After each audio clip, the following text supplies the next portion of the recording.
ആദ്യം നമ്മൾ ബ്ലാക്ക് പേനയോ അല്ലെങ്കിൽ ഒരു മാർക്കറോ ബ്ലാക്ക് മാർക്കറോ എടുത്തിട്ട് ഇതേപോലെ കോണോട് കോണായിട്ട് ഒരു വര വരച്ചു കൊടുക്കണം. നീളത്തിൽ വരച്ചു കൊടുത്തിട്ട് അപ്പോൾ രണ്ട് ഭാഗങ്ങൾ കിട്ടും. ആ രണ്ട് ഭാഗത്തിൻ്റെ ഏകദേശം മിഡിലായിട്ട് ഓരോ കുഞ്ഞ് സർക്കിൾ വരച്ചു കൊടുത്തിട്ട് ഇതുപോലെ 3 എഡ്ജിലോട്ടും ഇതേപോലെ ഇത് വരച്ചേക്കുന്നത് കാണുന്നത് പോലെ ഇതേപോലെ വരയ്ക്കണം. ഇത്രയും വരച്ചിട്ട് നമ്മൾ ഓരോ ഭാഗത്തും ഇനി ഓരോ കളർ വെച്ച് ഫില്ല് ചെയ്ത് കൊടുക്കണം. ഇതിൻ്റെ ഇപ്പുറത്തെ ഭാഗത്ത് ഞാനൊരു സംഭവം വരച്ചേക്കുന്നത് കാണുന്നത് നമ്മൾ ഈ കളർ അടിച്ച് കഴിഞ്ഞിട്ട് വരച്ചാൽ മതി. അതിന് മുമ്പ് വരച്ചാലും കുഴപ്പമില്ല, പക്ഷെ കളർ അടിച്ച് കഴിഞ്ഞിട്ട് വരയ്ക്കുന്നതാണ് നല്ലത്. അതാ വരച്ച് കഴിഞ്ഞപ്പോഴാണ് ഓർത്തത് അങ്ങനെ അത് വന്നത്.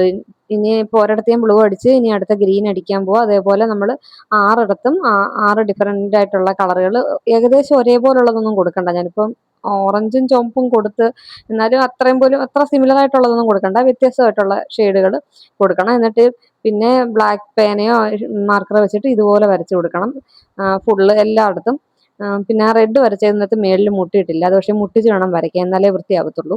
പിന്നെ പിന്നെ നമ്മൾ ഇപ്പോൾ വരച്ചേക്കുന്ന ഷെയ്ഡിൻ്റെ ഇച്ചിരി ഡാർക്ക് ആയിട്ടുള്ള ഷെയ്ഡ് വെച്ചിട്ട് ഇതുപോലെ വരച്ച് കൊടുക്കണം.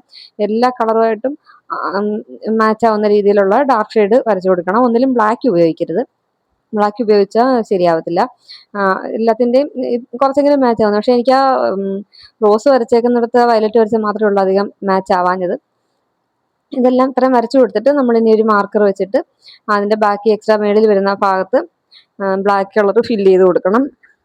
നന്നായിട്ട് ബ്ലാക്ക് കളർ ഫില്ല് ചെയ്തിട്ട് പിന്നെ നമ്മൾ ആദ്യം വരച്ച ആ സർക്കിളും കൂടെ ബ്ലാക്ക് കളർ വെച്ച് ഫില്ല് ചെയ്യണം.